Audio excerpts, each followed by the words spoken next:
Assalamualaikum warahmatullahi wabarakatuh. Perkenalkan, nama saya Adimas Yusuf Prasetyo dari kelas 3D Ilmu Komunikasi. Di sini saya akan menjawab soal UTS mata kuliah lintas budaya.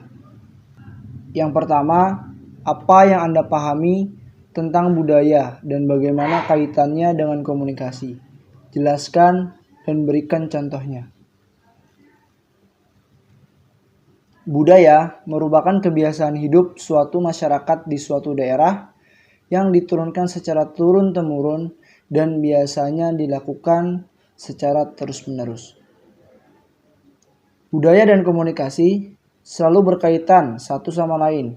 Kita akan tahu lawan bicara kita berasal dari budaya mana ketika kita berkomunikasi. Kemudian, komunikasi juga berfungsi sebagai sarana untuk mengenalkan budaya kita ke arah yang lebih luas. Komunikasi juga berfungsi agar kita bisa menyesuaikan budaya kita kepada budaya lain. Melalui komunikasilah kita dapat mengenal dan menyesuaikan diri dengan orang-orang yang berbeda budaya dengan kita. Bagaimana cara menyapa mereka, apa yang dianggap sopan oleh mereka dan apa yang tidak, dan lain sebagainya. Pertanyaannya, di Amerika Serikat, perubahan struktur masyarakat mempengaruhi bentuk keluarga. Sebutkan dan jelaskan tipe-tipe keluarga di Amerika Serikat beserta contohnya.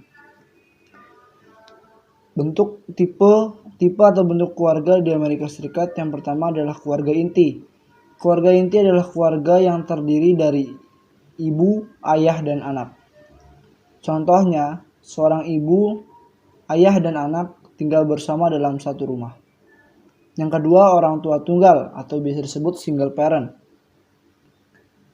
Ini merupakan jenis keluarga yang ada di Amerika Serikat yang mana orang tua itu mengasuh anak-anaknya tanpa bantuan orang tua biologis lainnya. Contohnya, seorang ibu yang merawat anaknya seorang diri karena meninggal dunia oleh suaminya. Yang ketiga, keluarga tiri. Keluarga tiri adalah jenis keluarga yang diakibatkan oleh perceraian. Karena di Amerika Serikat sendiri, tingkat perceraian dan pernikahan sangat tinggi. Dan biasanya pernikahan itu disebabkan juga gara-gara ada yang bercerai lalu menikah kembali. Contohnya, seorang suami yang bercerai dengan istrinya dan kemudian sang suami yang tadi bercerai menikah lagi dengan istrinya yang baru. Yang keempat, keluarga besar. Keluarga besar adalah keluarga yang terdiri dari kakek, nenek, bibi, dan paman. Dan biasanya mereka tinggal di tempat keluarga inti. Contohnya ketika seorang kakek dan nenek yang umurnya sudah cukup tua tinggal di rumah sang anak yang merupakan keluarga inti karena usia yang sudah cukup tua. 3. Identitas memiliki sisi gelapnya. Salah satunya ialah etnosentrisme. Jelaskan apa yang dimaksud dengan etnosentrisme dan berikan contohnya. Etnosentrisme adalah persepsi atau pemahaman individu atau kelompok tertentu dengan menganggap budaya sendiri lebih baik dibanding budaya orang lain, baik dari segi bahasa, perilaku, serta agama.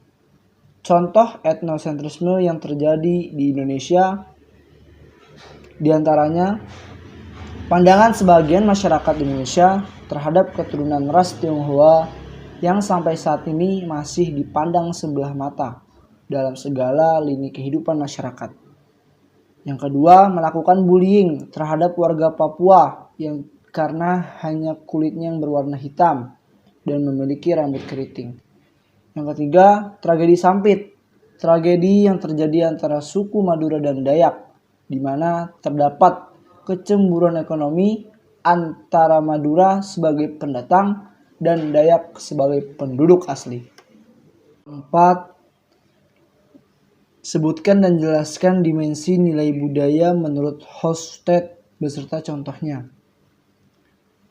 Yang pertama, dimensi nilai budaya itu ada power distance. Power distance adalah tingkat kepercayaan atau penerimaan dari suatu power yang tidak seimbang, di mana perbedaan kekuatan ini tergantung dari tingkatan sosial, tingkatan pendidikan, dan jabatan. Dimensi budaya yang mendukung jarak kekuasaan rendah atau small power distance mengharapkan dan menerima hubungan kekuasaan secara lebih konsultatif dan demokratis. Sedangkan di negara yang menggunakan jarak kekuasaan tertinggi atau large power distance cenderung bersifat autokratis. Contohnya, jika di small power distance orang tua memperlakukan anak dengan sama. Sedangkan di large power distance orang tua harus mengajarkan ketaatan dan anak itu harus patuh. Kemudian ada individualisme dan kolektivisme. Individualisme yaitu suatu budaya di mana seseorang lebih suka melakukan aktivitas sendirian daripada berkelompok. Contoh ini terdapat di negara Amerika di mana orang-orang di Amerika bekerja keras untuk mencapai jabatan yang tertinggi dan tidak segan untuk merebut posisi orang lain. Sedangkan kolektivisme adalah suatu kultur di mana seseorang bekerja lebih senang bekerja sama atau berkelompok, dan mereka biasanya solidarisme mereka sangat kuat. Contohnya di Cina, mereka menggunakan kata kami ketika berkomunikasi. Di dalam loyalitas dan keharmonisan antara karyawan sangat terjaga sehingga bentrokan antar pribadi dapat dihindari. Kemudian masculinity dan feminisme.